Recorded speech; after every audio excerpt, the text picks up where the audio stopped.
Hello, everybody, and welcome to another edition of Wrestlenomics Radio. I'm Brandon Thurston, broadcasting live and on demand from Las Vegas, Nevada, where today is Memorial Day, May 29th, 2023.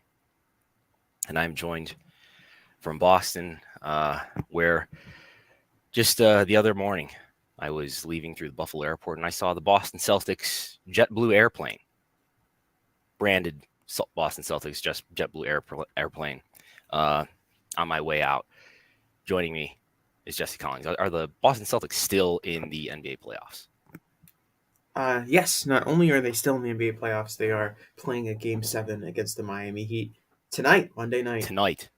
Which will run, of course, head-to-head with Monday Night Raw, which is probably not great for potential Raw rating on Monday morning, or coming out Tuesday. Yes, this is so disorienting to think that this is a Monday and I'm doing the Wrestlenomics podcast.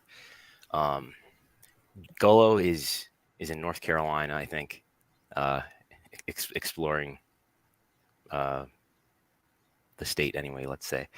So this is my first time ever being in the Pacific time zone. It is currently, I don't know, my computer is still on Eastern time, so it's 11 minus 3 in where I am officially. It's 7 o'clock. We're going to talk about Double or Nothing. We're going to talk about Saudi Arabia again for the 9th of, no, wait, for the 5th? How many? No, there's 20 shows in the entire deal. For the 9th of 20 times, we will talk about WWE's relationship with the Kingdom of Saudi Arabia. And we'll talk about quite a bit about the AEW press conference, which I was there for. And even maybe some we will talk somewhat about Tony's comments and the media call that happened on Thursday before Double or Nothing. So, did you watch Double or Nothing on pay-per-view, Jesse? I did. I ordered it on the venerable BR Live streaming app. Okay. An official pay-per-view purchase. Yes, it told me that I entered my CCV on my debit card incorrectly when I tried to order it, but then still somehow allowed me to order it anyway. That sounds like Bleacher Report. Yep. Yeah. So, but I didn't have any problems with streaming or buffering or anything like that. It was a nice clear stream for the entire duration of the show. Okay. I watched it with my own eyes at various locations throughout the T-Mobile arena. I posted some pictures. One of the panoramic view. I wonder if people, we can probably, I have the slide here, right? I hope people think that I have like an amazing camera and an amazing, photography skills. I don't. This is just the pano setting on my iPhone. So more about my iPhone later. So these purple structures that seem to be on both sides of the T-Mobile arena on television, when they would shoot like in the ring and you'd be able to see it like in the top corner of certain angles, they appeared to be like, you can't really make out the shape that well. They look like some gigantic luminescent purple house. I don't know what they are. Somewhere in the rafters, and it was very distracting, and people were talking about it. And eventually, someone live posted. You don't know what they are. Like, are they just design features? Are they?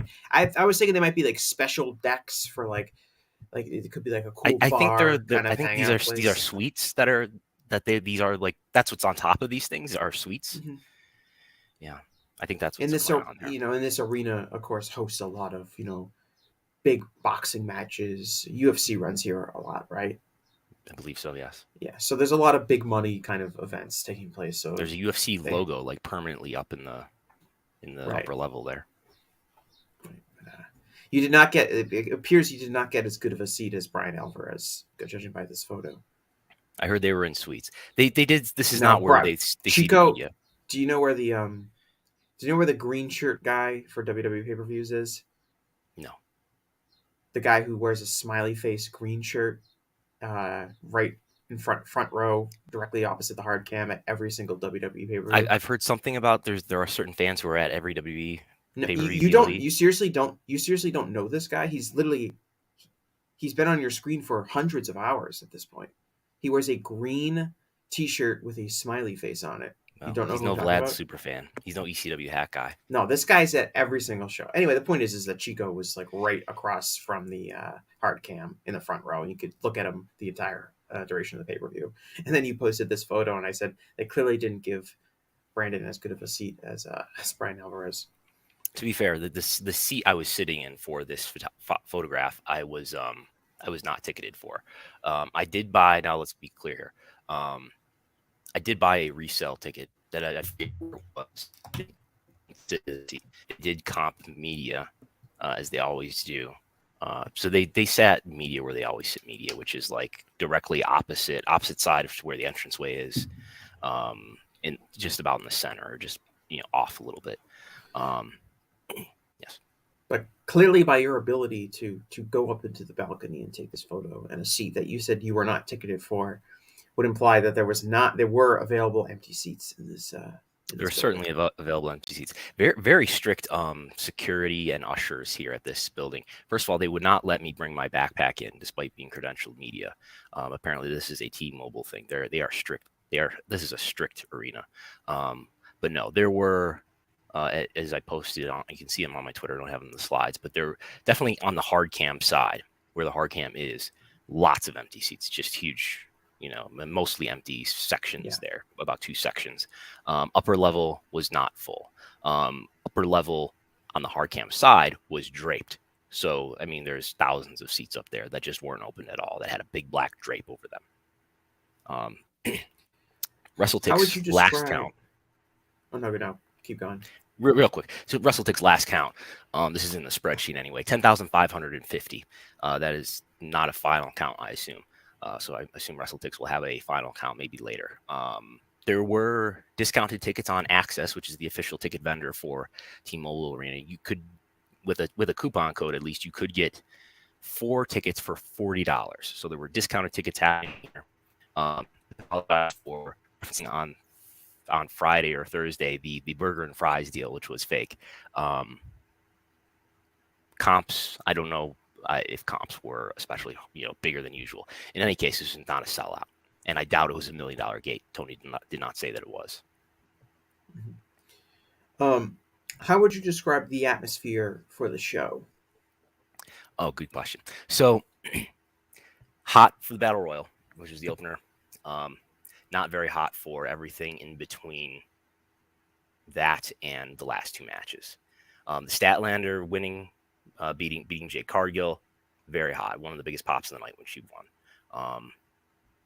Big pops for the big stuff, like when Wardlow jumped off and did the senton off the top of the ladder through the table on the floor. Huge pop. But if you, Jesse, had gone up there and jumped off top of the ladder, bet that would have got a huge pop too. And I heard that was the reaction for people watching it, was that the crowd did not seem very hot. The crowd was very cold, like for basically what you described. The Battle Royal they were into, and then they actually seemed to come to life a bit during the Taya versus Jade match. Like, it started right when that match started, there was like dueling chants, and that was like the first time you really heard that. Kind of unexpected, but the crowd seemed to be into that more than a lot of the other stuff. Chris Jericho versus Adam Cole was just a completely dead crowd.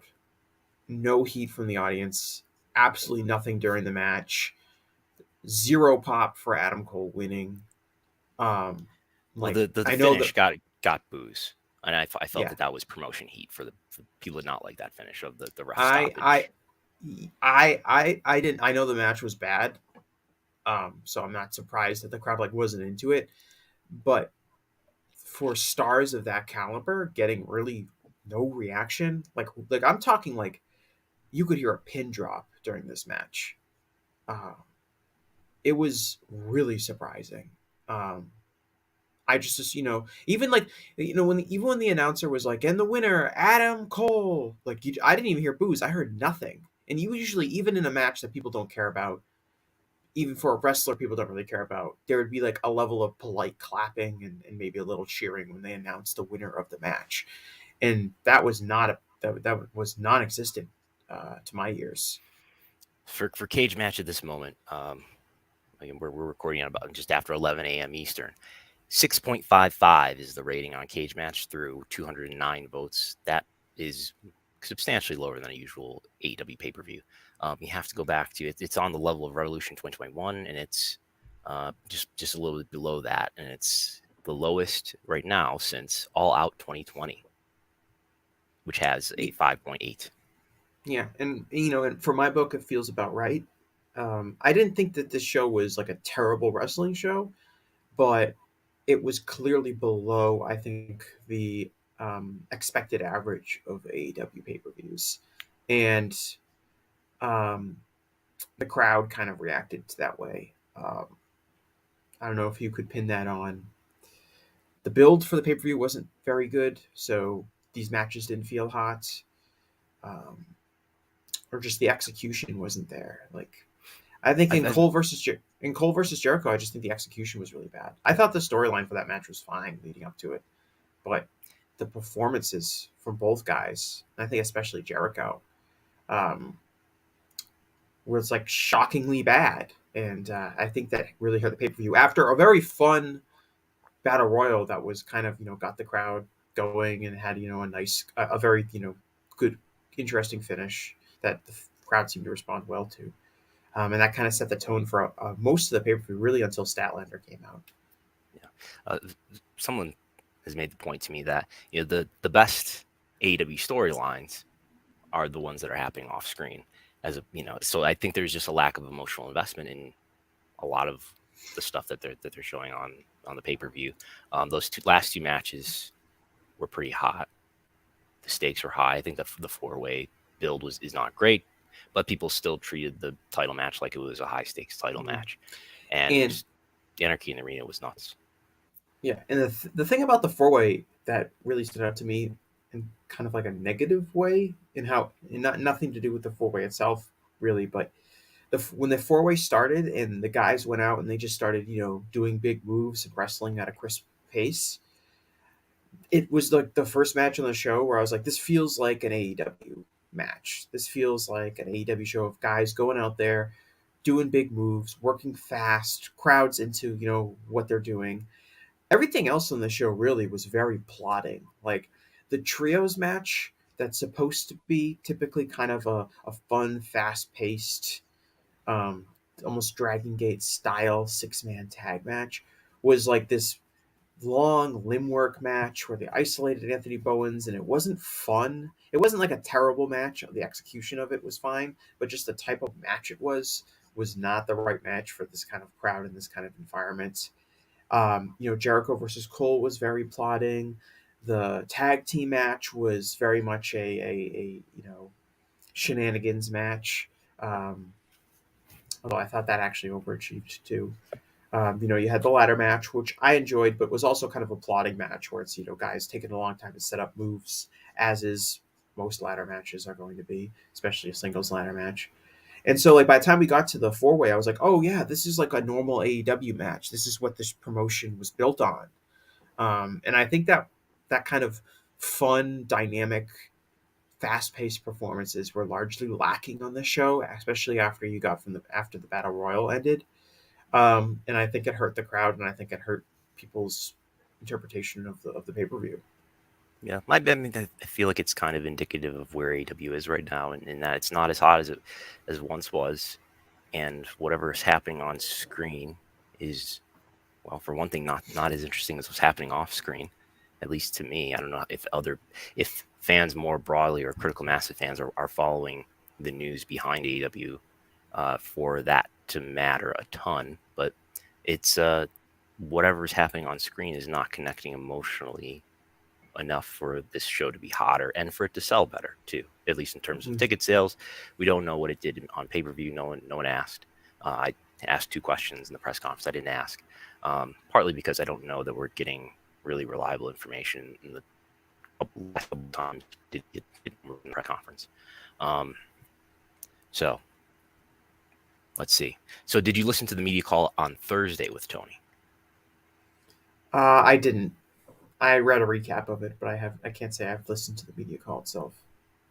So the big news is coming out of the news, the media call. Tony Khan, I asked him if Dynamite and Rampage have been renewed in coincidence with the addition of AEW Collision. And this is what he said on Thursday. The scope of the deal as it is, the length is the same. And I don't want to get too deep into those conversations, but I would say the length of the term is the same. And this is in addition to what we already put together. There was a more talk along these lines last night at the press conference. I think Dave Meltzer asked him a question about Collision and the length. He said he's not supposed to get into it too much, but the time left is the same duration.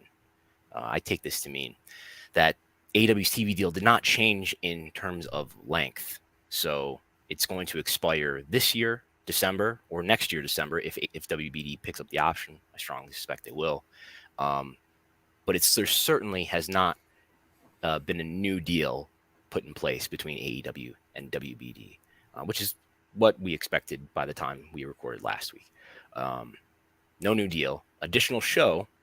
And I did ask him on the presser last night, did you get more money for Collision? And in not so many words, he said yes. There's additional to go along with the additional show because it's going to cost them tens of millions of dollars annually to put on an extra weekly show. Yes, so they're getting paid more. Don't know how much, but they're getting paid more. It's the same timeline deal, beginning January 2020, ending either December 2023 or December 2024. So a renewal between Warner Brothers Discovery and AEW has not taken place. They have modified their current deal. Do you think that a Collision's existence has any relation to the Writers Guild of America strike?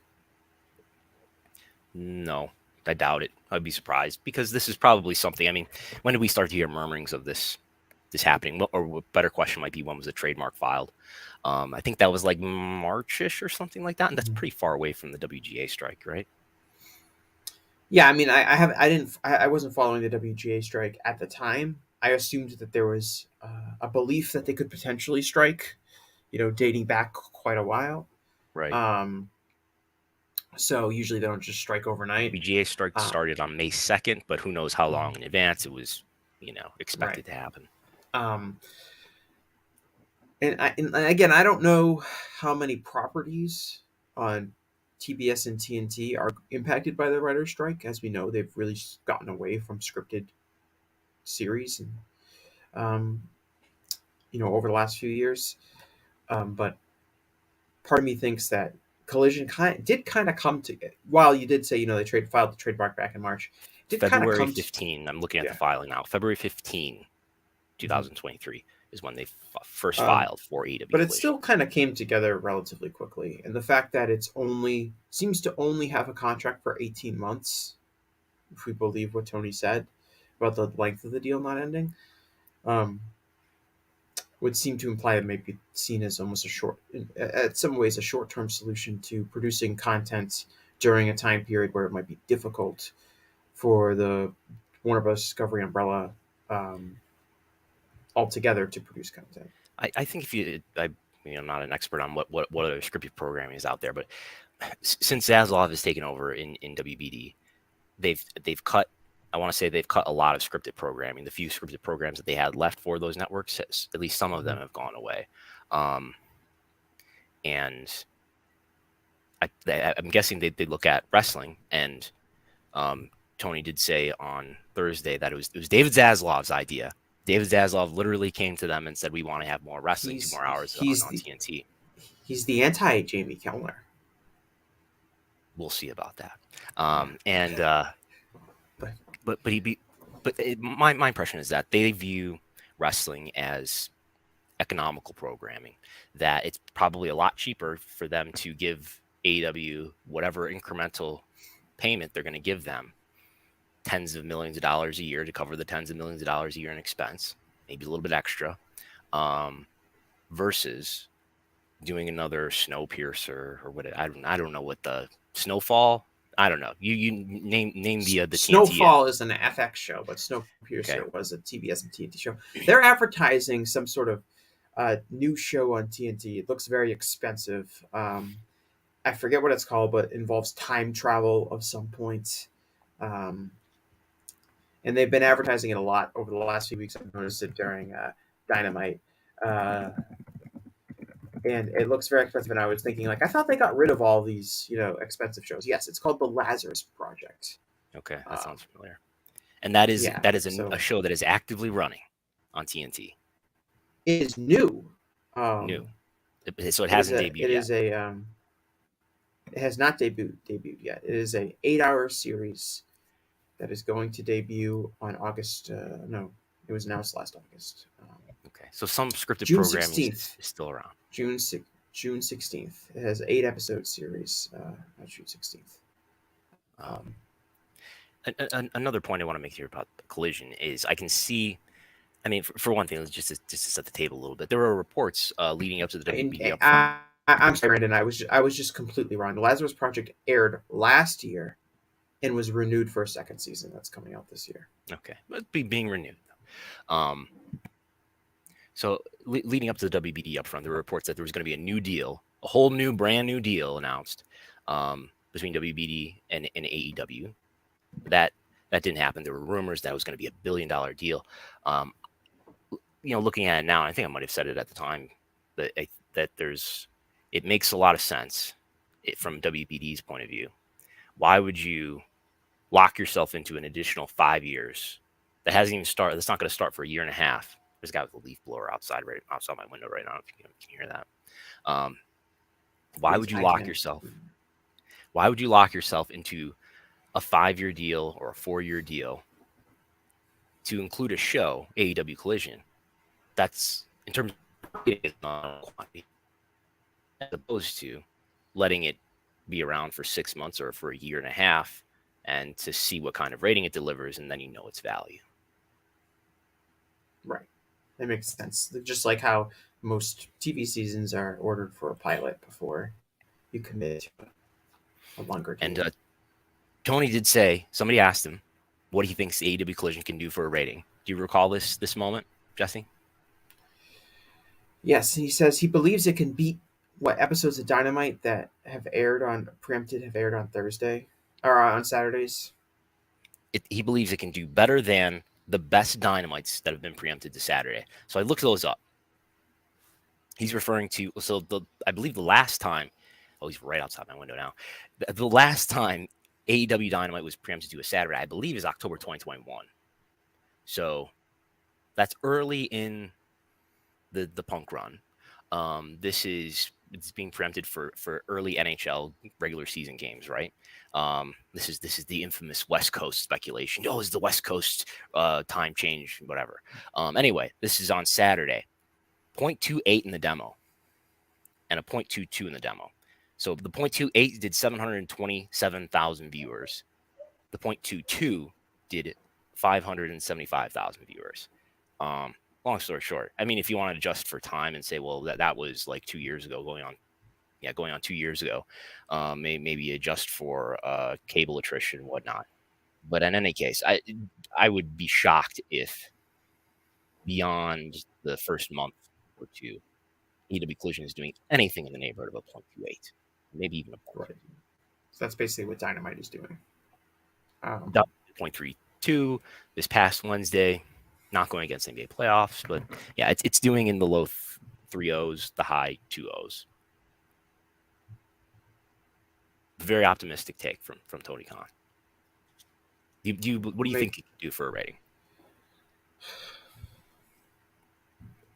I think I've modeled it at like, and maybe I'm being conservative, but a 0.15. Yeah, I think like when it first starts, it will do probably bigger than what it ends up doing. And Rampage, of course, even if you leave out the Punk episode, Rampage did really well at first. Mm-hmm. I think it can do probably somewhere between a 0.18 and a 0.20, maybe sitting right around there. I think the sincere effort has to be put in and consistently put into the idea that Collision is as important as Dynamite. And you need to see significant storyline progression. You need to see,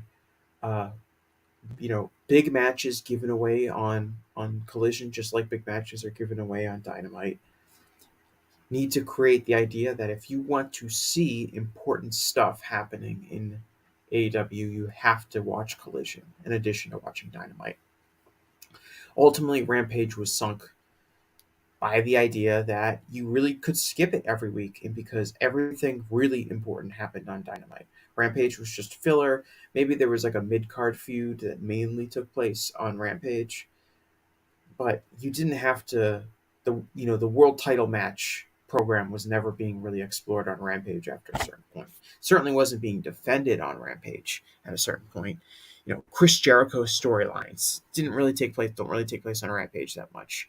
John Moxley's storylines. Yeah, sometimes he wrestles a match on Rampage, but everything you really need to see from the Blackpool Combat Club or the Elite takes place on Dynamite. MJF never on Rampage. So you have to create consistent interest in Collision, and that's going to ultimately tell you how well it's going to do. Because I think naturally, a lot of fans hear Collision and they're going to think like, oh, it's another Rampage, which means that you don't have to watch it. I think that explains some of the poor ticket advances for Collision so far. But I think you have to. This is like another attempt at Rampage. Like Rampage is a failure. Here's an attempt to do something else. It's an attempt to wipe the slate clean and say, all right, we have to rebrand entirely and let's do it again. And maybe Rampage is doing good for what the expectations for it are. But this is an attempt to create another major show, and it has to be handled better than the way they've handled Rampage. It's a but so I guess we can go through a little bit more through the press conference. By the way, if you want to submit a super chat, if you're listening or watching live on YouTube, you can hit the super chat button and we will answer your question or comment before the end of the show. So let's. I've got some notes we can quickly go through here. This was more wrestlers, in quantity than I think I can remember on an AEW press conference. We had MJF, Chris Statlander, Orange Cassidy, Tony Storm, Bryan Danielson, all before Tony was. Tony took a lot of questions. It was I had Tuesday Night Titans vibes as Tony brought on guest after guest here.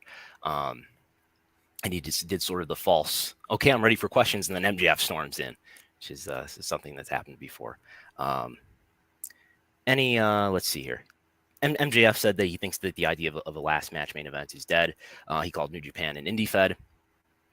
That's all I'm going to call out. If you have anything else there, interrupt me. Everyone applauded Chris Statlander. She took a lot of questions about her recovery. Orange Cassidy came in. Orange Cassidy was pretty funny in this situation. I don't know if you agree. I think the wrestlers are not, like, with the exception of Bryan Danielson, who's there, who gives it much more out of character, answers and is answering bigger questions about things. The wrestlers are mostly all in character, and Tony Storm, the media probably more than anybody. And MJF. Yeah. Yes. And Orange was in character too. Orange and MJF are very entertaining. Like, it's funny, but it's not like really interesting at all from like a. Orange Cassidy was asked at one point, do you think you're one of the best wrestlers in the world? And he said, no. Not even close. Yeah, Orange was very good, and it was kind of impressive that he could stay in character while fielding questions that he presumably did not know in advance. Yes. The only newsworthy thing I got out of the Orange Cassidy thing is he said he would like to wrestle Zack Sabre Jr. So that's a preview of Forbidden Door. Yeah, he kind of called out Zack Sabre Jr. which is weird because you think Bryan Danielson versus Zack Sabre Jr. would be the Forbidden Door match, since that was supposed to take place last year. Yeah, I mean, like, the wrestlers don't really want to answer any questions out of character for the most part, with the exception of Danielson. And I got the sense the media members that talked quite a bit about her recovery. That's true. I got the sense like the media members that want to ask questions in character were the people mainly asking questions to the wrestlers, and the more news focused reporters had more questions for Tony. Yes, although we did have a child who asked Tony, I don't know, a question. He asked Tony, like, he set up Tony to talk about the entire history of Double or Nothing. Yes, which we definitely needed. Yeah. Brian Danielson talked about Brian Dixon, who just passed away, the UK promoter. He talked some about his work with Tony in creative, and how they kind of have the same ideas and riff off each other's ideas.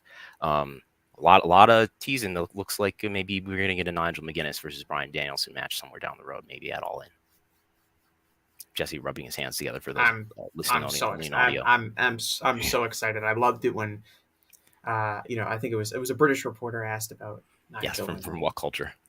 Yeah, and Danielson said, when I look at Nigel McGuinness, I think of him and I think Or maybe it was I would Stephanie break. Chase. Anyway. Yeah, I think it was Stephanie Chase, and Yeah. He says, when I look at Nigel McGuinness now, I think I would break his neck, and I weigh 185 pounds. So, I'm He excited. talks about all the books that he's reading. He reads 3 books at once, Brandon. Did you know that? Yes, he does. It's not a good way a to read nonfiction books. book, a fiction book, and poetry. Yeah, not a good way to read books, by the way. Okay.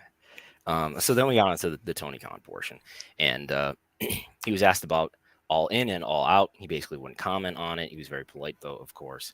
When it comes to an All In broadcast, he talked a little bit about this on Thursday too, and basically what he said on Thursday was that they're still working on it.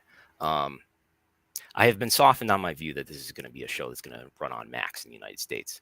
Do you know, Jesse, of any live event, sporting or otherwise, that is aired on HBO Max?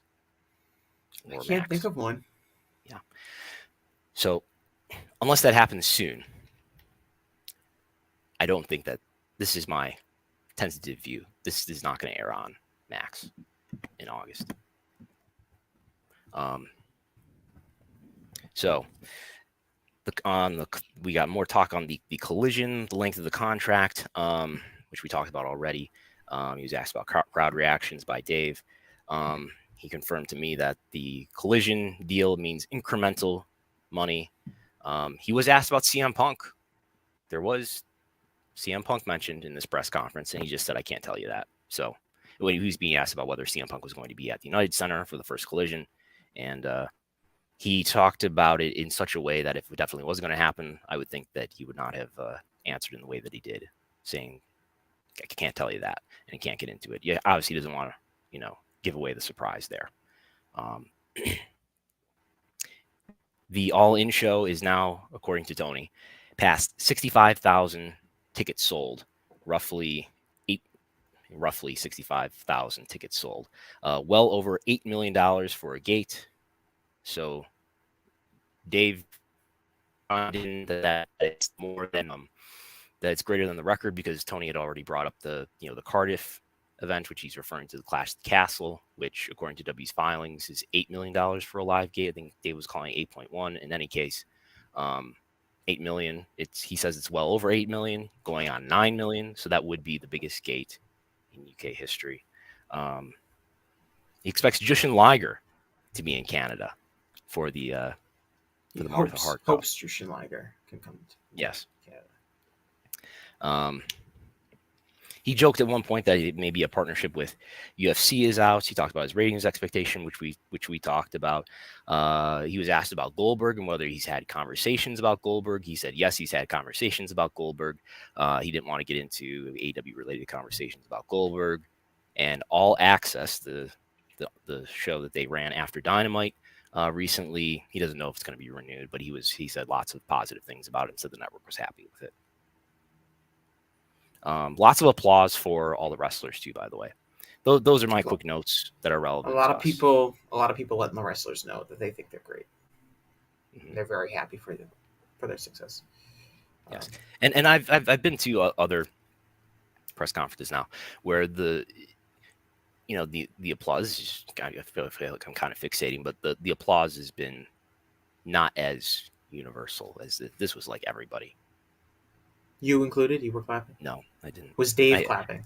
I had to hold on to my note, but me and Dave were on total opposite ends. I couldn't see him. All right, so you're not going to reveal whether or not Dave Meltzer was clapping or not. I couldn't see.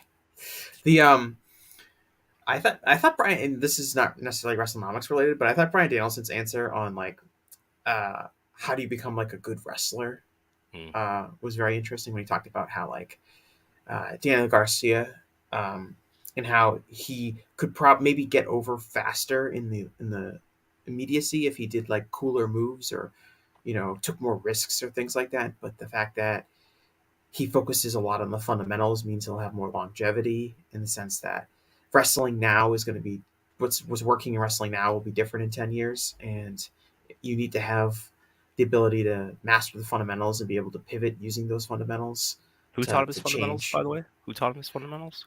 um Man, it's making me mad that I can't remember the other guy at Grapplers Anonymous. Yeah. I don't know who was it. I I believe think it's probably Chris Jericho, right? He's in the Jericho Appreciation Society. or maybe it was the Montreal guys, those that 3.0 tag team. Mhm. Yeah, oh yeah, they had him too. Yeah. But anyway, but when he was talking about like, I thought that was really interesting. He talked about like While wrestling we're will on that change, and topic, real quick, let me interrupt you. Chris Jericho threw a fireball into the face of I don't know what you would call him, uh, he's a somebody working the backstage person. Yeah, backstage hand, yeah. in like an AEW polo shirt. This Mhm. is Eric Kubiak, who is also a grappler's trainee. I didn't know he was But going to be there, so a it's lot not of like I got screen time. A lot of screen time. yes. Was Puff hiding there somewhere in the background? I don't know, but I think Garcia and Coobs, we call him, are friends. Yeah, So I imagine he had a hand in that. I don't know. giving him a brother payday. The but back to Danielson's point, like I found that really interesting when he talked about how like wrestling is going to evolve. So like if you're doing something that's cool right now, you really have to be able to pivot to figure out where wrestling is going, so you're ready for the future of when it changes. And he also said something about like wrestlers who have success right away are less likely to make it in the long run because Yeah. they learn habits and they get into a groove of a certain way and What they're do you not think he meant ready. by that? I was trying to imagine what he meant by that. Like, does he mean like freakishly muscular people who stand out right away? Just for one example, but people who stand out in that kind of way, they tend not to be the people who have lasting success. I think he meant it. That's one example. I think Right. he meant it in a more general sense of Yes. people who are successful right away, immediately doing something, are not going to be able to um, pivot and reinvent themselves, I guess, and find a new way to get over if whatever they're doing immediately starts to get stale. And I And the think people, the decision making habits of the people who have the decision making power in wrestling run opposite to that, right? They don't create a healthy environment for what he's saying, which I generally agree with, maybe strongly agree with. mm-hmm. The decision making people don't create an environment in which that sort of thing can be identified and be, nourished. Right, and that's why it's very interesting. Like I think about, I've always thought that one of the reasons I think Chris Jericho has had a lot of longevity is because Jericho had to come up with ways to get over basically on his own. He was not pushed as the top guy immediately when he was first signed by WCW, and so he had to come up with different characters and personality traits and things to get over with the audience, kind of independent of how he was being booked. And I He had to think do that Super Liger. He had to do Lionheart. well, and I just think that helps you. That's one of the reasons I think he's been able to kind of reinvent himself and find new characters and catchphrases and whatever to get over, as the business continues to change. And I think he's evolved in a way that's led him to be consistently interesting in a way like someone like Randy Orton has not, because Randy Orton was pushed right away as a big star. And because he's in WWE, he's been able to essentially coast off of being presented as a big star for a long time without really having to change his character in any way, shape, or form. Now, granted, Randy Orton has a tremendous grasp of the fundamentals. So, Hmm. under Bryan Danielson's logic, he should be able to pivot in any way, but obviously he doesn't have to because his career hasn't worked out that way. Um, but I thought it was really interesting when we talk about like talent evaluation and like talent development, focusing on like what it means to have longevity in this business was very interesting. And I think like Danielson himself is I would like to see him more in these pressers because he gives very interesting answers. There was no Jericho, no one connected really at all to the Elite or CM Punk during this presser. There was no Chris Jericho, who's It's always been on. winners. I would keep in Right. mind if that's sort of a rule. Is it? The Elite lost almost always. Because I feel like Jericho's on it every time, but I guess maybe not. No Jericho, no FTR, Right. no one in the Elite, no one who, Tony got asked a question about CM Punk being on Collision. He obviously didn't give a clear answer. But none of the talent were really asked about CM Punk. Do like where you stand on the CM Punk controversy? Yeah, and like the only one you would really ask would maybe be MJF, but he was in character, so he's not going to give you a real answer. He's big on. I was going to say MJF's big on selling the idea that he's bored, which is kind of shifted from him saying that he's going to sign with WWE, but he's giving off the idea that he has no one to beat left in AEW. So that seems to be the pivot of him teasing his jump to WWE instead of saying how much he hates AEW. Okay. Tim B adds a super chat saying Tony Khan blew all of his big stars in 2 matches, thus hurting the rest of the card. Which I think there's something too. And you think about the 4-way, it's got 4 people in it. Think about the Anarchy in the Arena that had 6 or 8. 8 wrestlers in it. So, I believe, according to my sources, that 4 plus 8 is 12.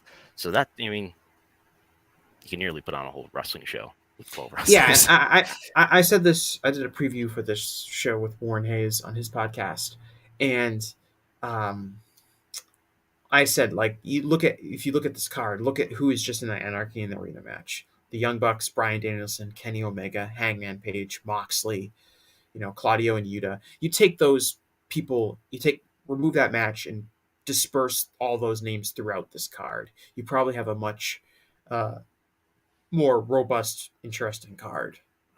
And I think there's a real argument to be said that Anarchy in the Arena could get by on perhaps less star power. But this is the major feud. I think this was the Anarchy. It was the main event. It went on last. Probably drew the whatever pay-per-view number they drew was probably going to be mainly attributed to interest in Anarchy in the Arena. So they made that, Tony made that call, but I think you could definitely make an argument that the star power in that match would be better suited, spread out throughout the card. It would have probably made for a much better show.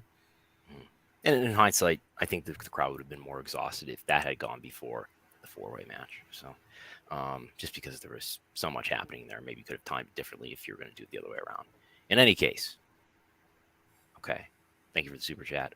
And yeah, I made a note to myself that I should, this is, I'm able to go here because we have subscribers. Tony Khan did not pay for my flight. My Southwest card paid for my flight, and this hotel too. So I'm going to go to Forbidden Door in Toronto at the end of June. That's just a short 2-hour drive from Buffalo, and I'm planning to go to SummerSlam for Detroit for SummerSlam. So this is one way that we're reinvesting your Patreon subscription fees into content. So I thought you were a high roller in Vegas and you were just being flown out and putting in a top suite because you're such a high roller. They know that you're going to be playing $5,000 hands in poker later. I have not gambled any money since I've been here. There have been unending opportunities. As I posted on Twitter, this is apparently a very touristy thing to say, but I stepped off of the walkway into the terminal. The first thing you see in the terminal are slot machines. I did not expect that degree of gambling. You didn't play those slot machines? I did not play those slot machines. Oh, you got to play those slot machines. Those ones are rigged to pay out at a high rate because they want you to. I'm sure they're provided by some of the casinos, and you play a little bit when you step off the plane. You win early, and you're like, oh man, I gotta go. Let me go to one of these casinos and play. I've already won. Right. But the key would be just to play the one in the airport and then take your money and spend it elsewhere. Before we move on to the next topic, Chris Ely's Easy Attack says, "What was it? Just me, or did that AEW press conference seem very cartoonish?" this seems by design. I think when you have, I don't think it was more cartoonish than usual. no, Do you think? I feel like these questions. I mean, the applause aside, I think the questions have gotten better, and there's still like we still did have a child asking a very softball question, but compared to before, I think things have gotten better. What do you think? I mean, I think as more people go to these ones, I mean, I wasn't sure, I didn't see. I wasn't in the room, so like, were there a lot of people there? It seemed There were a like lot of there people there. I got was there there, because it earlier in the seemed like day. the same like 5 or 6 people asked a majority of the questions. Maybe I mean that's not Especially impression in I got, terms of but when the wrestlers were talking. There was like a could be. guy from like One Nation Radio, Righteous Reg asked a lot of questions from the Grapsity Pod. Amy True. Nemedy, is that her name, from Yep. WrestleJoy? She asked a lot of the questions. I felt like the same kind of like 5 or 6 people were asking a lot of questions to the wrestlers. Once Tony fielded, seemed like he felt more questions. There were more people there than I was expecting earlier in the day because when I got to the media seating area, there weren't that many people there, and I was sort of thinking to myself, it's Las Vegas, and it's a little more out of the way. But by the time we all got loaded into that press room, that was a full press room. I mean, they set up chairs here, and they set up, I don't know, 20 or 30 chairs, and it was pretty Yeah, full. and I didn't. I don't know. Like, was Sean there? Sean Ross Sapp? Yeah, No, because I didn't really. I'm being called. You're being called in your hotel room. Carry the show. I've got to carry the show. But to address Chris's question, more cartoonish. I don't know. I think the wrestlers like MJF is obviously hamming Prank it. call. MJF No, it is was obviously hamming it up, right? they hung up. In his thing. So he's like more cartoonish. Orange Cassidy is obviously in character, so he's more cartoonish. Tony Storm was in character. So I think to that degree, I thought, I don't like the applause. I'm pretty on the record about saying that. I don't like when people also preface their question by telling them how much they like them. And they call Bryan Danielson their favorite wrestler or the greatest wrestler ever. I'm sure if I watch the Celtics versus Heat post-game show tonight after Game 7, no one is going to say, Jason Tatum, you're my favorite basketball player of all time, and I'm very happy for you, and then ask him a question about the game. I don't think that's going to happen.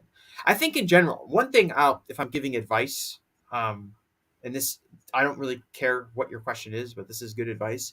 Ask a shorter question, because multiple times everyone was like, "What was your question?" Well, some people did ask 2 questions, which I think is, if you can get away with it, is fine. If they are, I don't have a problem with that. Conciseness is the best way to. You don't need you're at a press conference. You don't need a preamble like before. And I think you with ask Tony the in particular, for the most part. Tony will. The more words you say, yes, the more 100%. chance there is for him to go on a tangent about anything that you say. Yeah, so you really should ask Tony like a question that's under 5 words.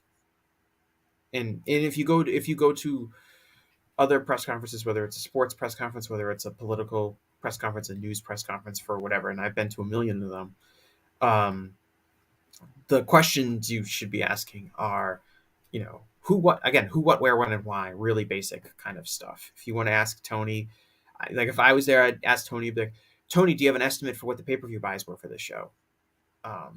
You want to ask a direct question, and it's hard. They give them more answers, but also like the talent literally was like, I'm sorry, what was the question? I don't know I don't remember what you actually asked. In a polite way, they said that, but that's just some advice, I guess. Okay. Moving on to we had another major premium live event from another company. WWE had a Night of Champions, and live from Jeddah, Saudi Arabia. And the day before, we had a press conference in Jeddah with a lot of talent. No media, I don't think, but we did have this moment from the chief content officer of WWE, Triple H, Paul Levesque, saying his thanks. I would also like to thank the custodian of the 2 holy mosques, King Salman bin Abdulaziz Al Saud, His Royal Highness, the Crown Prince Mohammed bin Salman bin Abdulaziz Al Saud.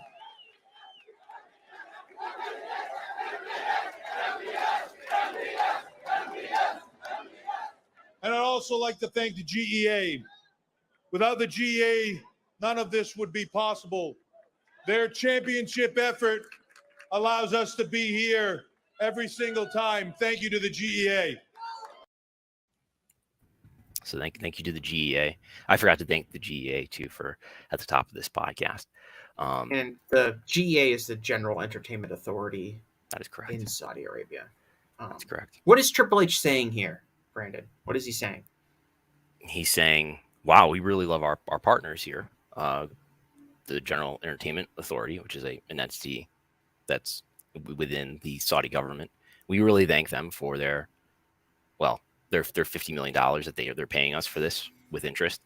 And wow, we really like them. We love doing business with them, and we love being here. And he's also saying that this entertainment, this thing that you wrestling fans, whether in the audience at this press conference or watching at home, this is all brought to you by the wonderful Saudi Arabian government, the Your GEA, leaders. MBS, your leaders. They are responsible for bringing this thing that you love. Championship effort. I think it's really important to. I know you said this is for the 9th time we're discussing this, but it's really important because we're going to talk 11 more times. Yep, they have because they've been going twice a year for now almost 5 years. Mm-hmm. They have largely normalized these shows. They don't feel unusual anymore, and many people who are covering them treat them as normal. I think the two ones that stand out to me are the way Post covers it and the way Pro Wrestling Torch has covered it, which is still under the focus being that these are paid propaganda shows for the Saudi Arabian government. And I always want to remind people that the reason Saudi Arabia is paying WWE the money for this is because they want to use WWE's platform to market the Saudi Arabian government to wrestling fans, which includes you and I and anyone else who maybe is watching a WWE premium live event on Peacock. It may include anyone who goes to live shows. It may include anyone who just follows on social media. But the Saudi Arabian government is paying for you. They are paying to get your attention onto their government, onto their country. And so when you see Saudi Arabia, you think of, oh, that's the place that has those 2 WWE shows every year, and not the place with egregious human rights violations. And it's annoying to see so many people in wrestling media cover this like it's just any other show now, and it's not. It's still bizarre, and it is the selling of WWE is happy to sell its audience to the Saudi Arabian government with no qualms about it. And Triple H is happy to go to a press conference and thank the Saudi Arabian government and let everyone know that it's the Saudi Arabian government that's bringing this event to you, and that you should thank them for being so generous. That's John the Pollock part. John Pollock and I had a conversation with Kareem Zidane, mm-hmm. who reports on which I strongly recommend. Politics. Yeah, and Kareem was really knowledgeable, and I thought was really impressive in what he knows about this subject. So I would recommend that people listen to that. That's on the Wrestlenomics feed and the Post Wrestling feed and both of our YouTube channels, where we had a really intelligent conversation because of Kareem and John. But if we look at the cage match for Double or Nothing, we better look at the cage match for Night of Champions. Night of Champions sitting at a 7.6 here. Better show according to the cage match rating than Double or Nothing. So isn't this just a case of another issue where WWE and AEW fans are running against each other? Isn't that what this is really about? Isn't it? I mean, there's a lot of blame to go around here, right? It's like, whether it's wrestling journalists giving AEW good reviews, or whether it's, WWE working with a government that kills journalists. I mean, there's fault on both sides here, isn't there?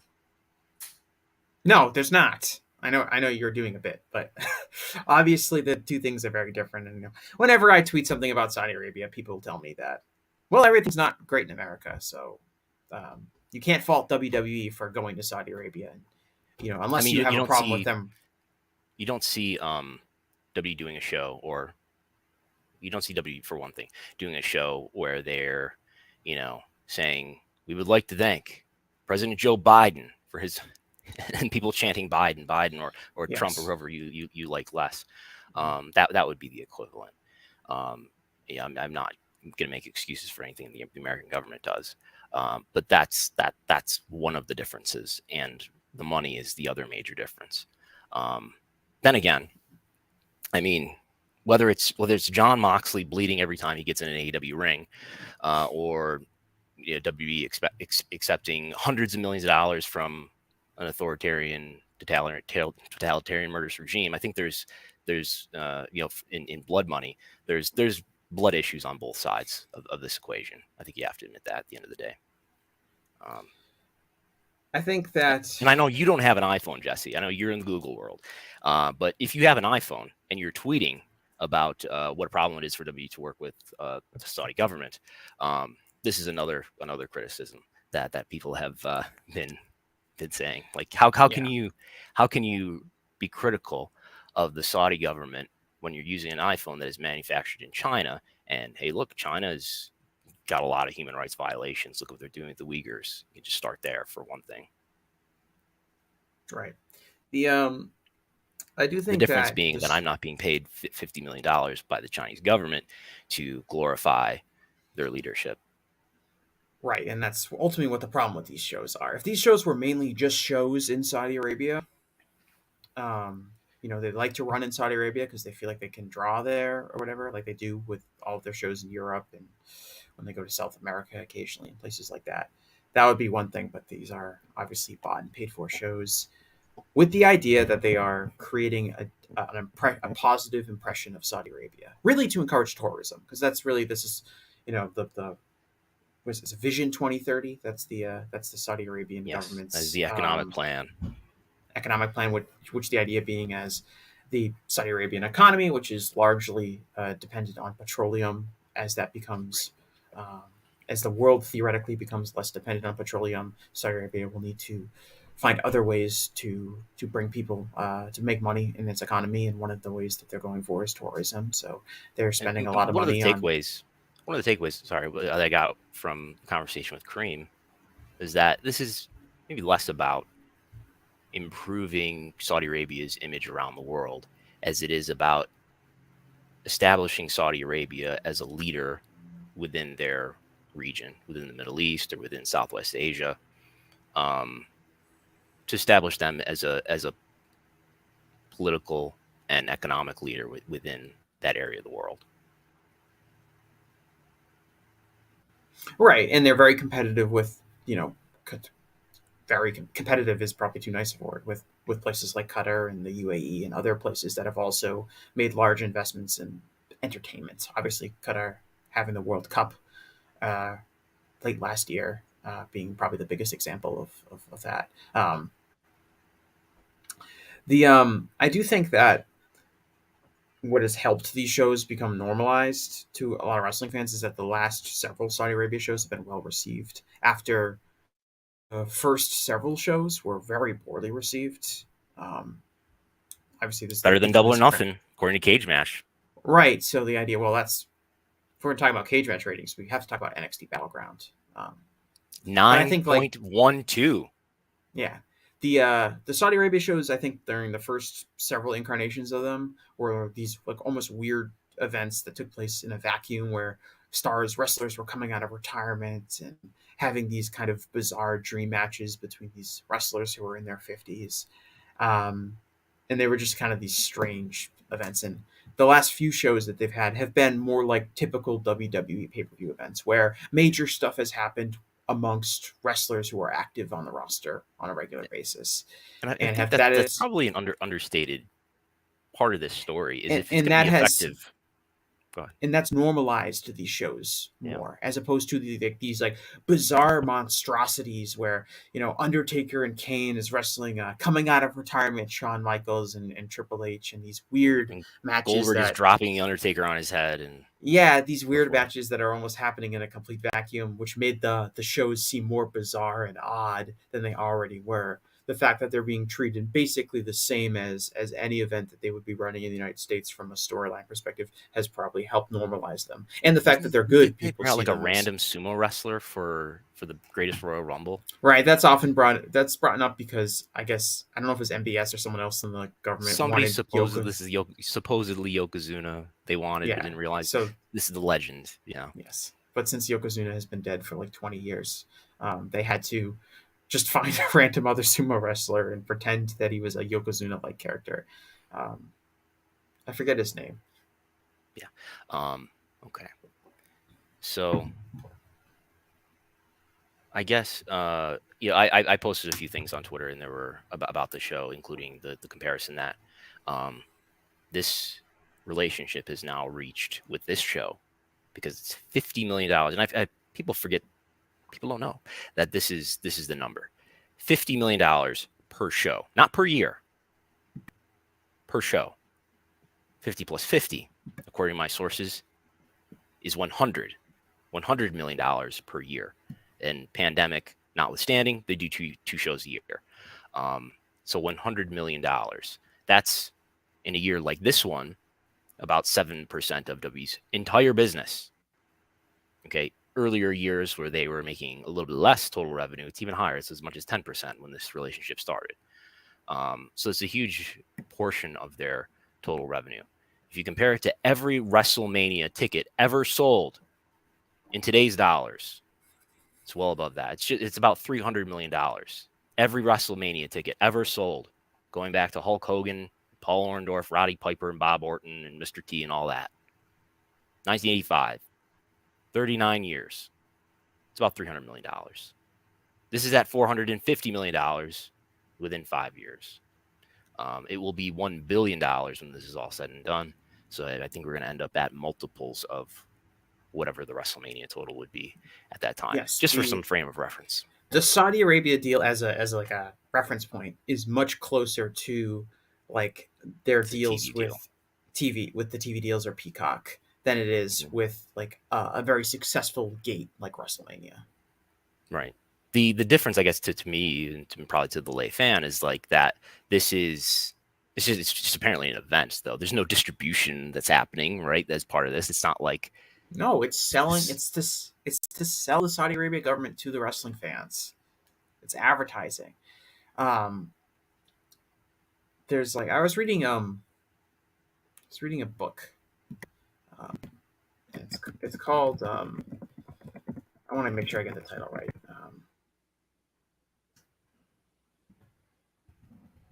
I'm gonna get it wrong. That's gonna make me mad. Oh, okay. So it's called The Club. It's by Joshua Robinson and Jonathan Clegg, and it's about the history of the English Premier League. And it talks about how the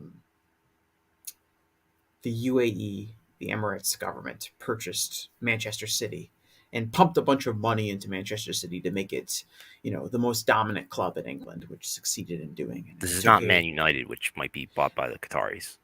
No, the Qataris also own a French club and have done basically the same model as Manchester. But basically, they bought Manchester City, which was a kind of a traditional yo-yo club where they would be up in the top division, then they'd be down in the second division. Were not considered a particularly historically prestigious club. But basically, they spent a bunch of money using, funds from the government, which are largely funds derived from petroleum, to make the club seem really successful. And they spent all this money, and it was, I forget what the figure was, but it was, a couple $1 billion in total, from the purchase to the construction of a new stadium to the signing of all these star players and things like that. And it got into why they were doing this, and it was so to create the idea that the Emirates government is associated with this championship soccer team that is in this global sport that people around the world will see. And it talked about that investment figure, but then it also mentioned that the investment that they spent on the soccer team pales in comparison to the investment made with the Fly Emirates airline, which is a lucrative worldwide like kind of luxury airline company, and that they spent billions and billions and billions and billions of dollars on that, far more money than they spent on Manchester City.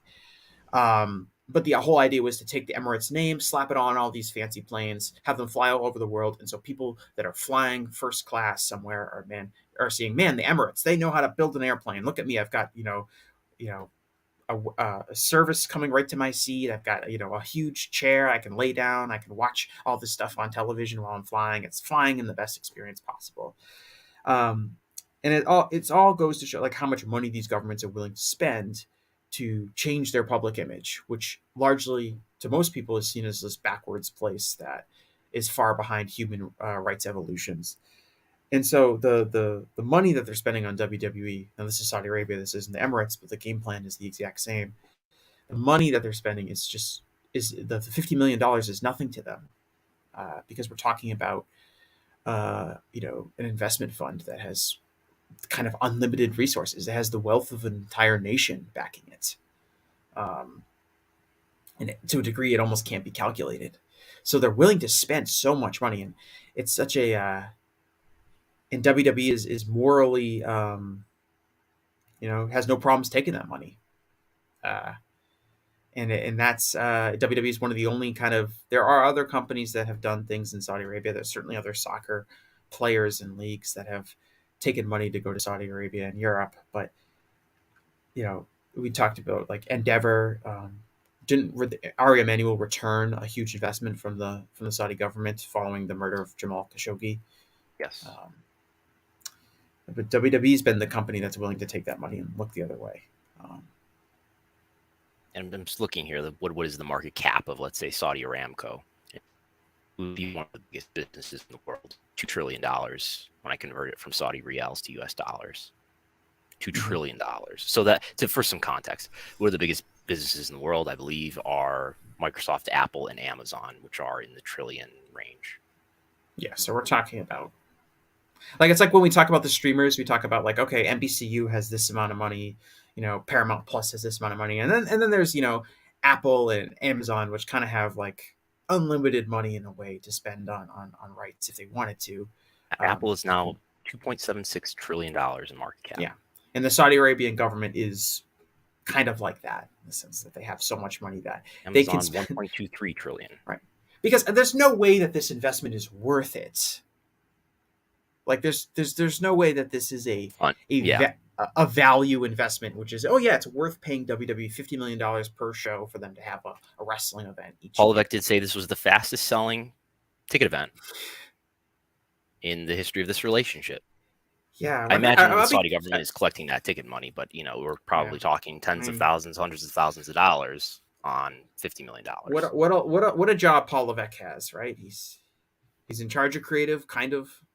He's working under Vince again. Vince is great. Vince doesn't have to go and do a speech in support of the autocratic Saudi government. That's Paul's job now. Damn it. He never did. What? Vince's hands are clean. He never did one of these speeches. Yeah. So Paul, Paul Levesque, he's Microsoft is pretending to still be the head man in charge of creative. Did not follow his wife out the door of the company. And now gets to go to Saudi Arabia and lead a MBS chant in front of a bunch of people. I do believe that Paul Levesque has probably never had more influence in main roster creative than he has now. But Vince is Vince is heavily involved, I think. Well, he probably had more influence before Vince's formal return to the company. Okay, true. Yes, I would agree with that. Yeah. Before July 2022. Yes. Yes. No, I would for agree. The great interregnum. Yeah. Yes, in between. Okay. But I was saying, what else did I posted that image comparing the WrestleMania ticket sales, and I posted just the video, in fact, of the video that we just the clip that we just played of Triple H thanking MBS, thanking King Salman, thanking the GEA, and very, very strong reactions were elicited, including people who thought the video was fake, but you can find it on WWE's own official YouTube channel. But some people did bring up an interesting point, which was, if you think about it, whether it's journalists who are posting tweets using their iPhones, we've pointed out the problem with the iPhones, or the Saudi government imprisoning citizens for their tweets, you can see that there's concerning problems on both sides when it comes to Twitter. Or, let's talk about the outrage here too. Whether it's reporters who are pointing out the lucrative relationship between WWE and the Kingdom of Saudi Arabia, or certain fans hurling criticisms and insults at reporters for doing so. I think both sides, at the end of the day, are guilty of selective outrage. Would you agree with that? No, I wouldn't. But it's in the middle every time. The truth. Well, the truth is right the in the middle. The truth is, most wrestling fans don't care at all about the Saudi Arabia deal. They're just not. I don't know if it's even like apathy. It's not relevant to them. It's just below. It's way above their awareness or their inquisitiveness. There's no curiosity or interest in it. There's much more interest in like storylines and things like that, and that's across wrestling in general. Like if you want to go back to the press conference, like people ask questions at the AEW press conferences that are kind of kayfabe related or storyline related because that's what they're interested in, and that's what their readers or their fans or their listeners to their podcast are interested in. They're interested in the exploration of kayfabe details. They're not interested in the larger real story behind the entertainment that they watched. It's there are people that's what their focus is on, and that's why they ask those questions. And I think for a lot of people, is that just a sad commentary on human nature, or is that something in particular about wrestling fans? I don't think it's something in particular about wrestling fans. I think it's true for all entertainment. I think a lot of people watching let's say they're watching let's talk about the Flash, the upcoming Flash movie that's coming out, right? There's a lot of controversy surrounding Ezra Miller, the star of the Flash. I'll be honest, I'm not 100% sure what the accusations are against him. I don't want to say what they aren't, but I believe they're pretty serious accusations of some form of sexual misconduct, I believe.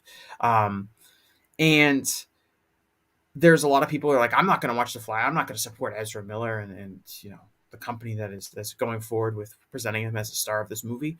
But that's probably a very small percentage of potential moviegoers. I think most moviegoers are going to make a decision based on whether or not they want to see the movie, based on how the trailer looks, what the other stars in the movie are like, things like that. I think most people are not going to be looking at from a moral perspective of should I support this thing or not. And that's just one example. I think with any other form of entertainment, most people, the vast majority of the fans of whatever it is, it could be a musical artist, it could be a movie, it could be a sports team, are not looking at like the morals of the individuals involved. They're more just invested in the entertainment value they derive from it, and it's not connected to anything else. I think that's a small but perhaps vocal aspect of both the media and fandom. It should be higher for the media, but that's I guess a different conversation, right? So that's number 9 out of 11. 11 more to go, 20 total. Events for the Saudi government. And it will be very interesting to see what happens with that renewal. I think it would be like if the Saudi Arabian government was interested in it before, it would be a slam dunk. But the fact that Ari Emanuel has expressed real hesitancy of making a deal with the Saudi Arabian government, it would be bad from a financial perspective to give that up. But perhaps, and again, Endeavor has a deal with the UAE, right, for Fight Island and shows like that. Yes. So perhaps WWE could sell themselves to another Middle Eastern country that's looking to do the same thing. Yes. Okay, so we'll be talking about this 11 more times. If you don't like us, you can criticize us for it. Just don't criticize MBS, because you might get killed. So we'll move on to, I guess before we move on to another subject, we will acknowledge Super Chat from Bebe, who says, new to the channel, nice to hear real talk before a change. Thanks. Appreciate that. Like I said, I think the only 2 places that I've seen that I think have covered the most recent WWE show, honestly, are here at Wrestlenomics and Post Wrestling, and Wade Keller over at the Torch. So we'll briefly touch on a little bit of newsworthy information that came from Nick Khan, the WB CEO, at the JPMorgan TMT conference on Tuesday. He said that WWE is still in the exclusive negotiating window for Raw with NBC Universal, but that the exclusive window has ended with Fox for SmackDown. So this is a little bit contrary to what I've believed in the past, based on things that Nick Khan had said at the earnings call most recently. But so SmackDown, they're out of the window. They're out of the window for SmackDown, but they're still in the window for Raw with NBC Universal.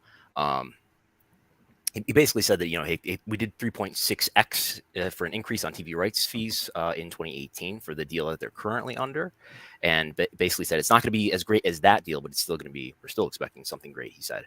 And feel free to interrupt me because I'm just going to run through this. He said, though it's hard to imagine. This is me talking. He said we followed the NBA playbook 5 years ago in wanting to not have just one exclusive partner for Raw and SmackDown, and to split them two ways. Because remember, Raw and SmackDown were both on the USA Network at that time. And now we're looking at the marketplace in its totality and thinking there might be more options than even that. So is he talking about 3 different homes for Raw and SmackDown? That's hard to imagine. Yet, I don't know. I spent a little bit of time thinking about this and thought, I don't know. If Fox doesn't keep SmackDown, who are the players? Amazon. He talked up Amazon again on this conference as he did at the Moffitt-Nathanson conference in the prior week. So Amazon, he's clearly trying to woo. NBCU, it's realistic to think about NBCU taking back SmackDown. Is there a world in which maybe there's some sort of partnership or deal where Amazon gets some of the rights for a show, and a traditional network gets another form of the rights for a show? I don't know. He said things to the effect of, we don't see us dealing and splitting out digital rights though. So I don't know how you get to 3 partners here, unless we're talking about NXT, but I don't think NXT has that much value. Well, he also mentioned in this, I think it was the same JP Morgan discussion where he mentions that he reiterates NXT could be a third brand. Doesn't have to be developmental. It could be, a third brand. So it looks like they want to sell the idea that NXT could be just as important as Raw and SmackDown, and that people should also be interested in NXT. So if that's the idea, then you could say Raw could be somewhere, SmackDown could be somewhere, NXT could be somewhere else. He also said that NXT ratings are up 20% year over year, which is inaccurate. It's up. It's down a little bit in total viewership. It is up in 18 to 49. It's up about 5% year over year in 18 to 49. By the way that I slice it by looking at the quarters. Is it up in any metric 20% over year? Particular demo, and maybe in some like demo it might be. Well, I'm wondering why he said that, because Raw and SmackDown are up 20% in the demo, right, but NXT it's not. I don't think so.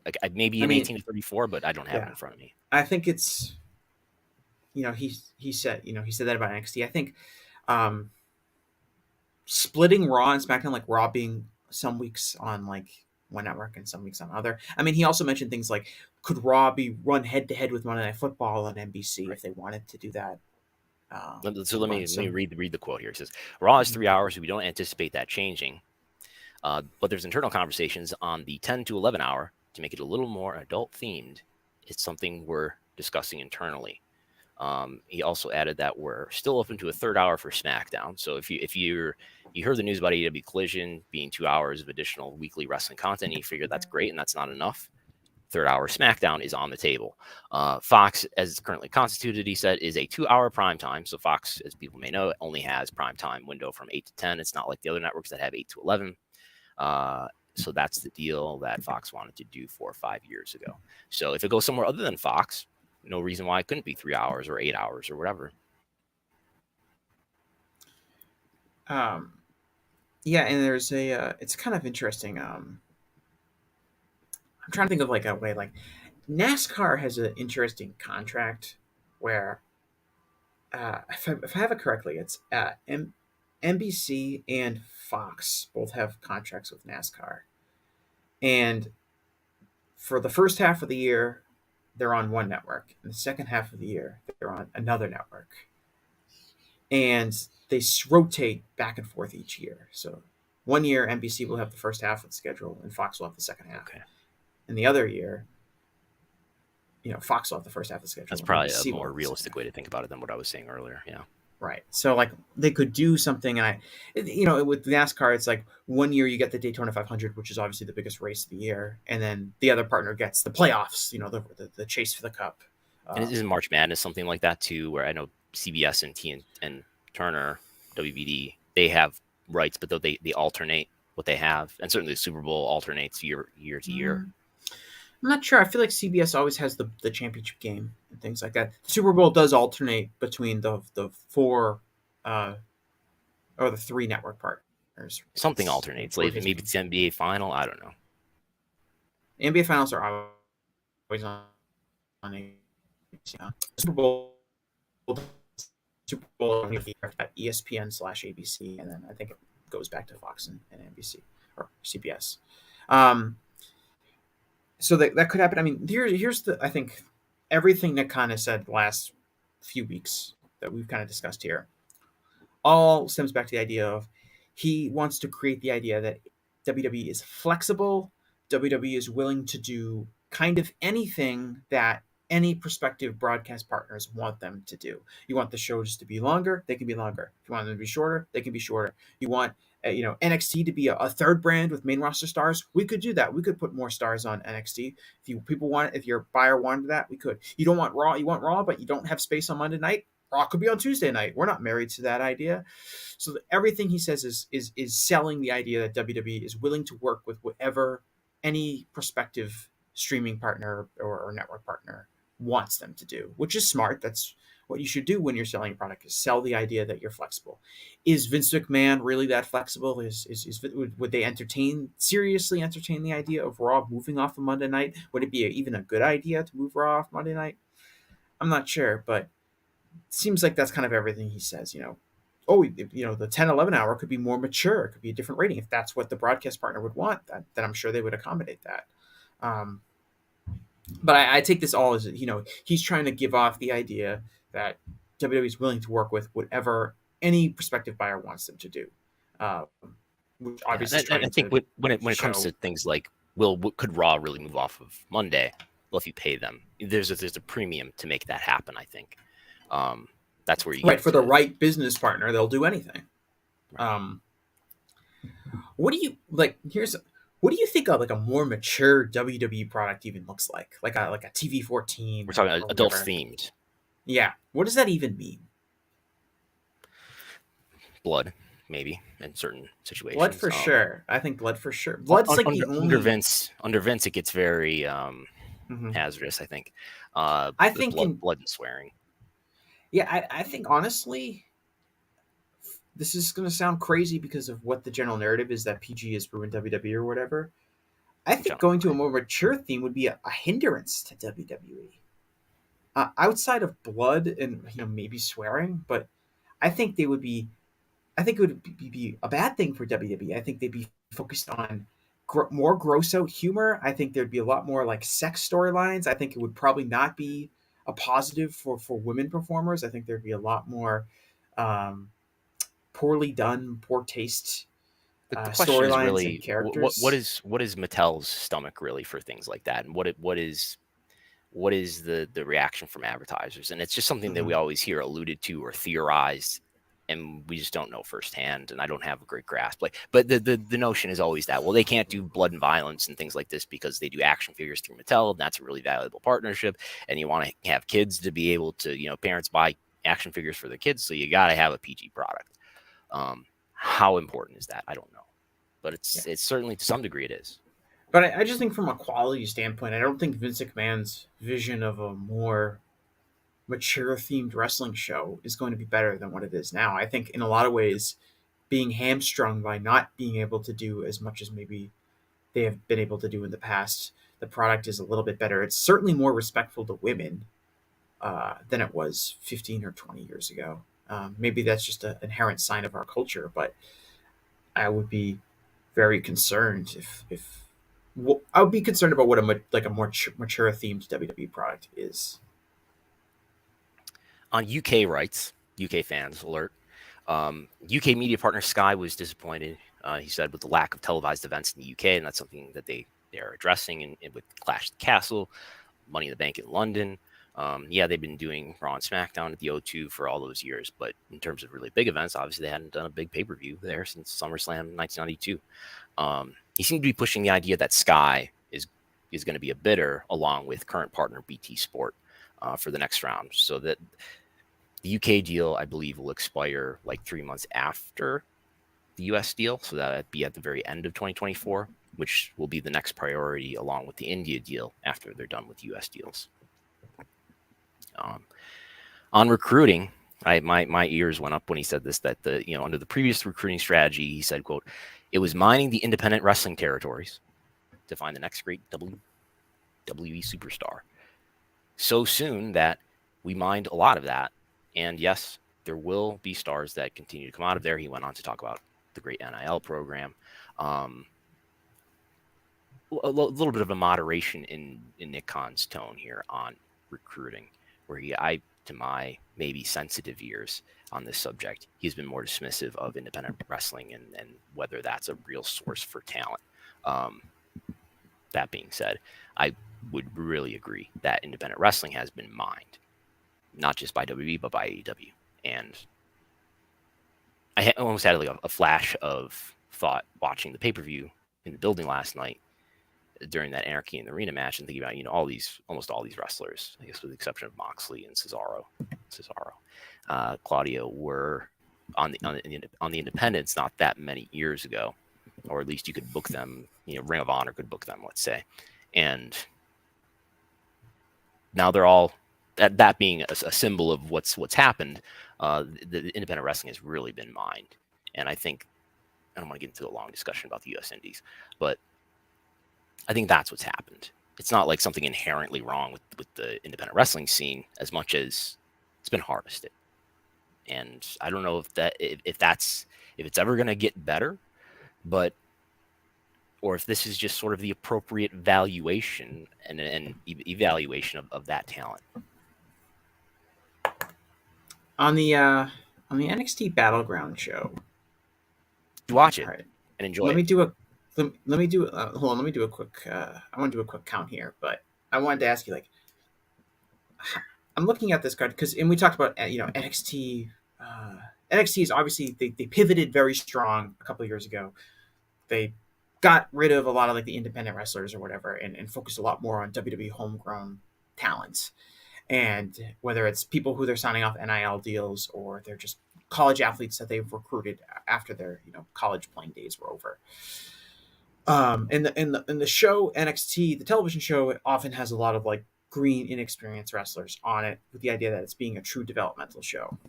But I'm looking at this Battleground card, and let me ask you this, Brandon.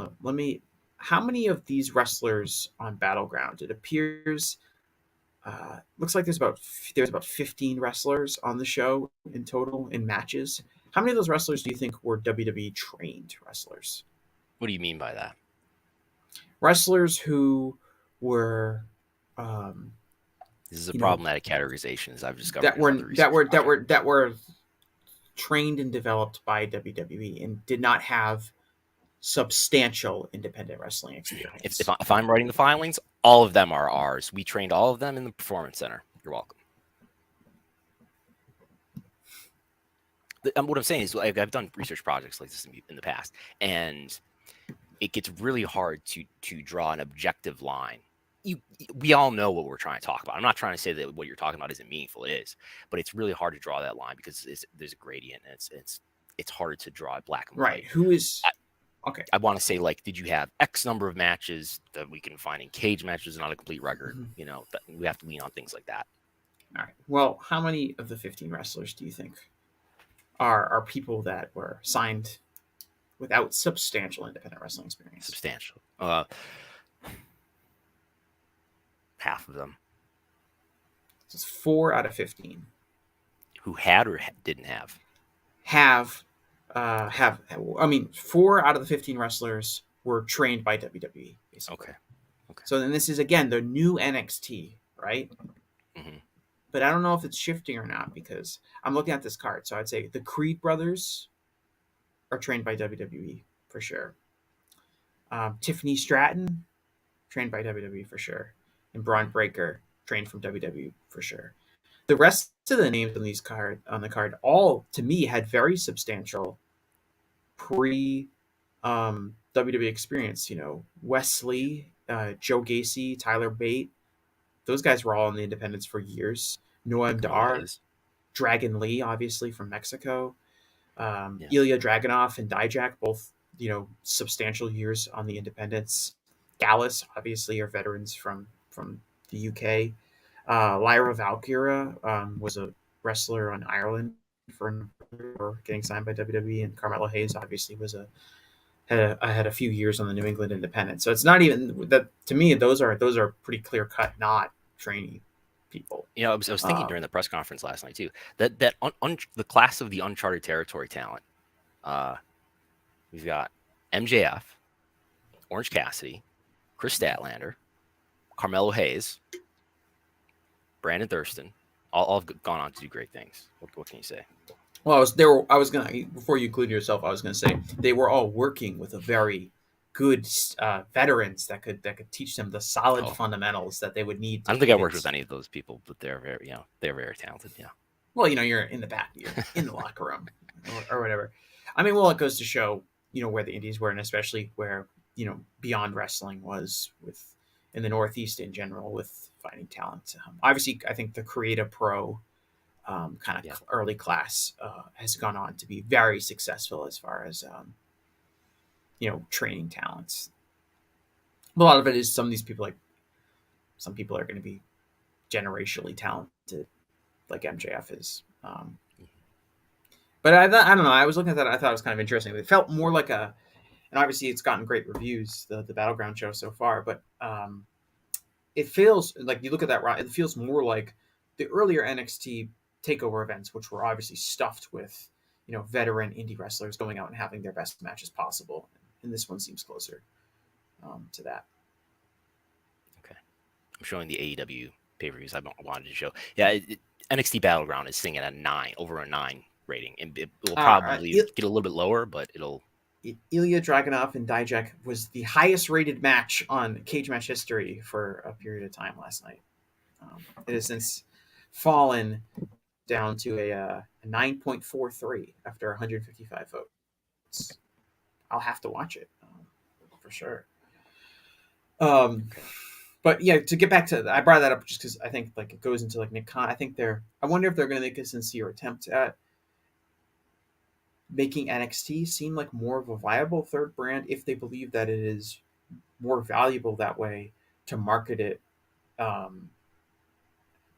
when its rights fees get negotiated. You've been pretty bearish on NXT's value on USA at the moment. Could they turn that into something? We know that their viewership really did not fare very well when they did the hard reset to NXT 2.0 and changed everything. And obviously lost a lot of their key wrestlers like Adam Cole and Johnny Gargano and Keith Lee and these people. But can they? Is there some way to get that back to make NXT a more viable television entity week to week, as opposed to just this bizarre, developmental thing where people are testing out wacky gimmicks? I'm not optimistic. We do have a super chat from Delmar who asks, shouldn't Raw's total viewers be improving with the surge of 18 to 49 when Monday Night Football starts and takes a bite out of 18 to 49? We're looking at 1.4s. I guess we're talking about 1.4 million. 1849 is up more strongly than total viewership. I don't think that P50 plus is way down though. His total viewership is up for both Raw and SmackDown as well. I mean, when you look at the tweets that I post every week with the chart and the year-over-year differences by quarter at the bottom. And 18 to 49 is what they lost in a tremendous amount in the previous few years. So it makes sense that if the product improves or people get more into the WWE, the people that are coming back are going to be disproportionately people in 18 to 49, if that's what the people that they were turning off at a higher rate. 34 is up even more. Yes, the new characters are reaching new people. I don't know if it's it's Cody, it's Sami Zayn, it's the Bloodline stuff, it's Dominic Mysterio, um, whatever's happened, whatever you want to attribute it to, it's obviously reaching a new audience, a younger audience. Maybe it's Logan Paul and Bad Bunny bring in more attention to the product. I wouldn't rule that out, but you'd have to look at they're doing something to appeal to a younger demographic. Maybe it was just a period of time where Vince McMahon wasn't fully in charge and someone a little bit closer to their demographic and Triple H was running the show. So just to quantify it, 18 to 49 for Raw and SmackDown, both up 20%. Raw's up 22%, SmackDown up 20%. And if we look at the younger half of the demo, 30%. Raw is up 30% on this quarter. NXT is up 55%. So there you go. Maybe that's Jesus, 55%. And again, this is the younger half of the demo, 18 to 34 in Q2. Right. And if you look at the bottom of those columns, which we go back a few years to see what they were losing, it's almost proportional to what they've been gaining. And then some of this is in the prime of the pandemic here, is what where we see these 50% losses. This is in, late 2020, early 2021. Yeah, and that's also probably a cause, the whether certainly pre-Thunderdome, but even during the Thunderdome, it was a tough watch, and a lot of people just had no interest in watching wrestling when there was no crowd to make noise. And maybe it took a little bit of time for those people to come back. Maybe it took a storyline gaining some traction or a new wrestler debuting in the company to bring some of those people back. But that's also probably a factor that people tuned it out during the pandemic and are kind of slowly made their way back as they've gained interest. And whether the audience noise is organic or not, the atmosphere for WWE shows is way better than it was even pre-pandemic. Like, I don't think people realize, like, if you go back like 2019, 2018, the absolute apathy that the audience had for a lot of wrestlers and the kind of lack of truly organically over, specifically baby faces in the company. Yeah. And now if you go to Project, rewatching the pandemic era. I mean, the pandemic era, I have no interest. But if you go back and watch, like, now you go to a WWE show and the audience feels, if you watch a WWE show, the audience feels way more into a lot of the people on the card. They're not just popping for one name. They're more into a variety of wrestlers. And there's probably a number of reasons for that. But the atmosphere is a lot better, which I think helps, obviously, sell the product. Mm-hmm. Okay. I think that's all I have. I think we've done all the super chats. You got like a minute to get one in right now if you want. I think that's it. You got anything to add, Jesse? Anything to plug? Any other topics you want to bring up here? We didn't go over the United Center ticket sales.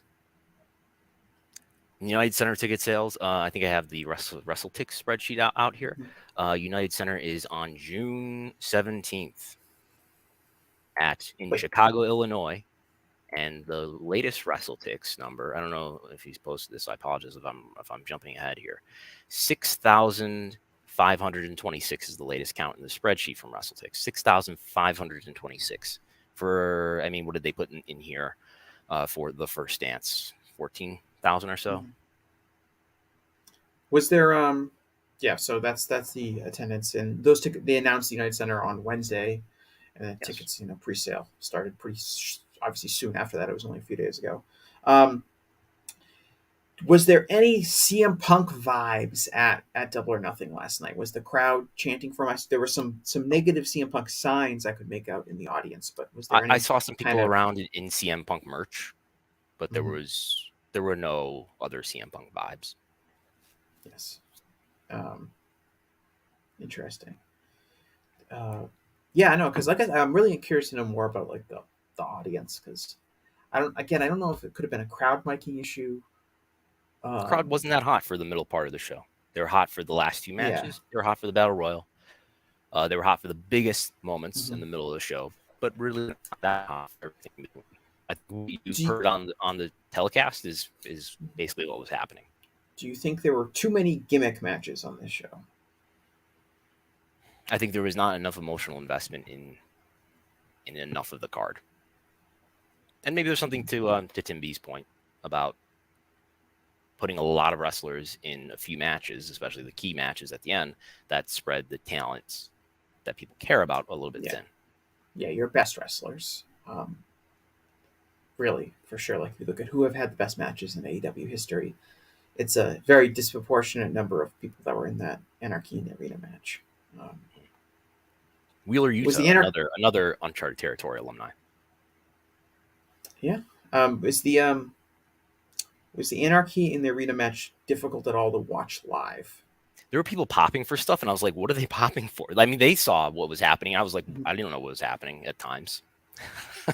I was back down with media during that time. It does sound like a unique experience to see live. Did you get that vibe? Like, it's different because than there's like a 2 to 3 things happening at once throughout this Yeah. arena, and I would, on one hand, you can look wherever you want, so it's a different experience versus what's happening on TV, where you have to watch whatever they're showing you, I guess. But just a lot of moments where there suddenly there was a pop, so enough people to make a pop happen that I just didn't know what they were popping for. I was seated back down where the media section was, so this is in like the 100s, directly opposite the entranceway. So I probably didn't have the greatest vantage point as opposed to people who were up on high. Yeah, it's interesting to me because we've talked about this before, of the idea of like having a signature match that you can take place. You could once see a stuff year. on the screen too, for where you were seated, by the way. Well, we talked about like having a signature match that could take place in the pay-per-view every year that fans would be invested in seeing, because the reputation of that match type is very high, similar to the Royal Rumble or Money in the Bank. And could Anarchy in the Arena being an annual thing at Double or Nothing? I'll tell you what, it's cost effective. You don't have to set up a giant structure that costs $100,000 or whatever to set up every time. Mm-hmm. And they have could this be a consistent selling point for the pay-per-view, irregardless of star power in the match necessarily? Like, not irregardless, but I think it's started to develop a valuable brand, if you will. Right. And that, I think, in the long term is very good. If there's, we've had 2 of these matches, they both seem to have been very well received. Next year, could you have an Anarchy in the Arena that maybe has a little less star power in it, and that star power is in better other positions in the card, but people are into Anarchy in the Arena pretty much as they are this year, because Anarchy in the Arena, the match type, is the star of the show, and not necessarily, because Jon Moxley and Kenny Omega are in it. Maybe. Yeah, I had one more question about the show, but I seem to have lost my train of thought thinking about Anarchy in the Arena. While you're thinking of that, I have to get a ride to the airport soon. So I will. Well, I guess usually I would have the audio up by 6 anyway. So I have a long layover on the way home today. I'll probably get the audio version of this podcast. No flight direct to Vegas. I live in Buffalo, New York, and not exactly an airport hub. Yeah, but I feel like Vegas has so many flights to and from. So where's your layover? O'Hare? In Chicago. But I did fly from Chicago to Las Vegas. I was on alert to see if Phil Brooks was on my flight, and I don't believe he was. So there is like one direct flight from Buffalo to Las Vegas, but it was like really expensive, or I don't know. Yeah. I didn't get it. All right. No, well then I'll let you. We'll sign off then, I guess. We don't want to have you miss your flight. We're okay because my ride isn't for like another 45 minutes. Okay. I've so tightly timed this whole trip. Actually, I had a lot of time yesterday to just wander around. You were living it up on the Strip? I was spending a lot of money on expensive, not great food, but expensive food. I spent like $30 on coffee and breakfast this morning. Did you have any? Did you meet anyone in the industry while you were in Vegas? I met some people from Wrestling Inc. I met people I've met before. I saw Dominic D'Angelo again. I met Steve Fall for the first time. We had a nice conversation for a while. My good friend Steve Fall. Your friend Steve Fall. His thick North Shore accent. Mm-hmm. I saw Denise Salcedo again. Probably other people I'm leaving out. Yeah, it was a nice time. All right. We'll be back at the normal time on next. I will not be here next Sunday. Okay. Are you renegotiating your contract? I will be in Rhode Island. Okay. Alrighty. We'll talk to you next week, Sunday at 11 a.m. at the normal time for Wrestlenomics Radio. We appreciate everybody listening and supporting and super chatting and subscribing and helping make these weekends possible. I hope it's adding some value for you, and so I get to get in there and ask a question and stuff like that, and hopefully give you a little bit better coverage and vantage point of what happened on the weekend. So appreciate it. Talk to you next time.